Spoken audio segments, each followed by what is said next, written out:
In assignment 10, we learned that this here is our network. It is divided into two logic subnets divided by our configuration logic, simplified here into this routing table. This is our routing logic. But what now if we are to expand our network with one more network like the one I'm showing here?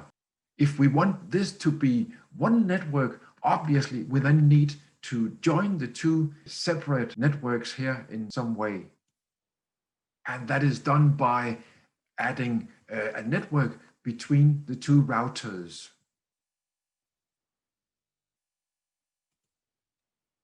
Now our network is this giant network here with 5 different subnets. From assignment 10, we know that a ping request like the one shown here from PC1 with this source address, it will go to the router. The router will look at the destination address, look that up in the routing table, realize what interface it has to go out on, and it will go over to PC2. The router knew where to send the ping request because the subnet is directly connected to the router on GE002. But what if the ping from PC1 is now going to PC4 over on this address, on this subnet here, on the other router? The ping request has to go over to router 1, VSIX1. There will have to be some lookup in the routing table, and the ping request will have to go over to router 2, and there will have to be some lookup in the routing table on VSIX2. And finally, the ping request should be routed down to PC4 on its IP address. The question now is, what entries in the routing tables do we have to do in order to achieve this? First, we configure router VSIX1 to know about its new subnet on GE003.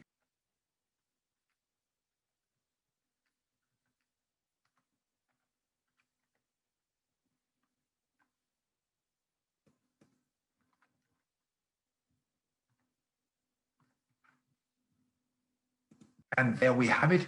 This is our new route to the 10.10.10 subnet. It goes out on GE003 that we have right there. That's the interface for our new network. Let us also put in the route that will route over to the PC4 network.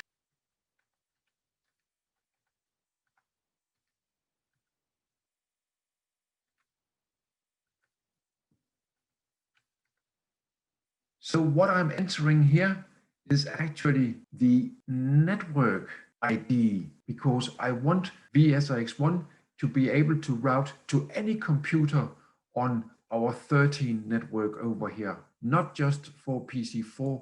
And here is something that is a bit new. What we enter here in the next hop,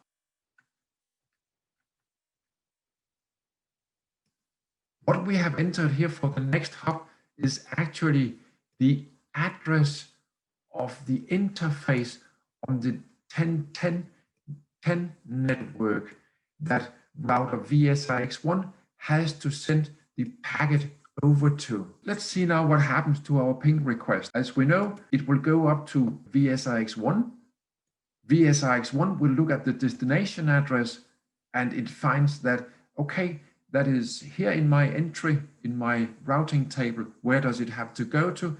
It has to go to 10.10.10.2. Where is that? It will make yet another lookup in its routing table and realize, okay, this packet has to go out on GE003. The packet will now travel out on GE003 over to VSIX2 that will receive it. VSIX2 will start looking at the destination address. Where is that? It already knows that network because it is entered in our routing table. So the packet has to go out on GE002. So our packet will rightly travel down to PC4 as that is our destination address. Now PC4 will reply back to PC1. So the reply packet has to go up to VSIX2, go from VSIX2 over to VSIX1 and down to PC1 finally. That is specified here in the destination address that is over on PC1. So let's go over the process again, this time in the opposite direction. We have our IP packet here going up to VSIX2. We have to make entry also for the 10 network. So that was the 10 network. And the 10 network is on GE004. We still don't have a route for our 168 10 network here. So we have to enter that also.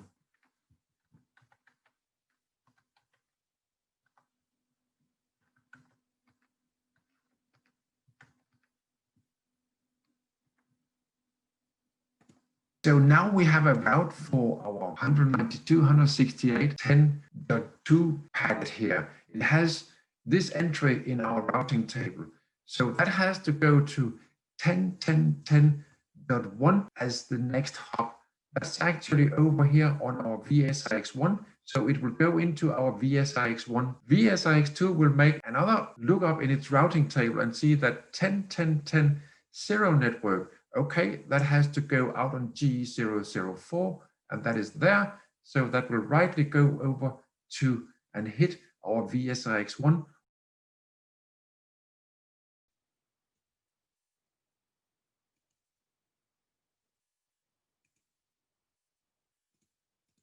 So let us make the packet travel over to VSIX1 and see what happens here.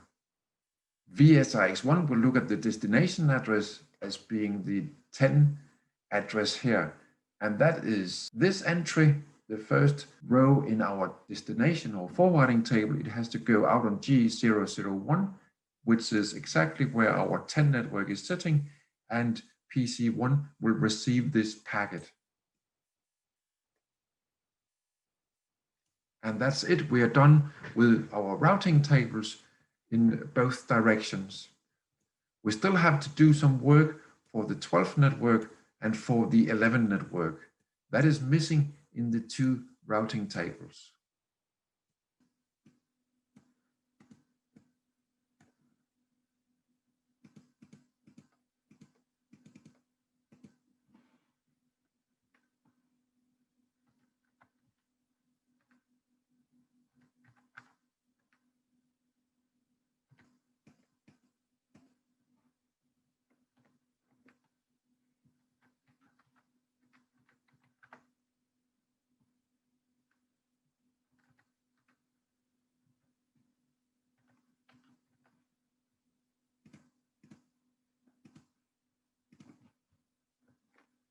We have a route to the 10 network.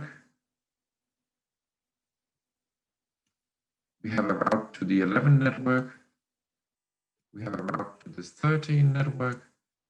And we have a route to the 12 network. Over on router 2, we can see that we have our 4 interfaces here, G004, G001, and G002. They all have a network attached correctly here, of the 10.10.10 network, the 12 network, and the 13 network. And the two subnets over on VSIX1, they are referenced here. They have to go via this network, via the 10.10.10 network there. And the 10.10 network is known. It has to go out on interface GE004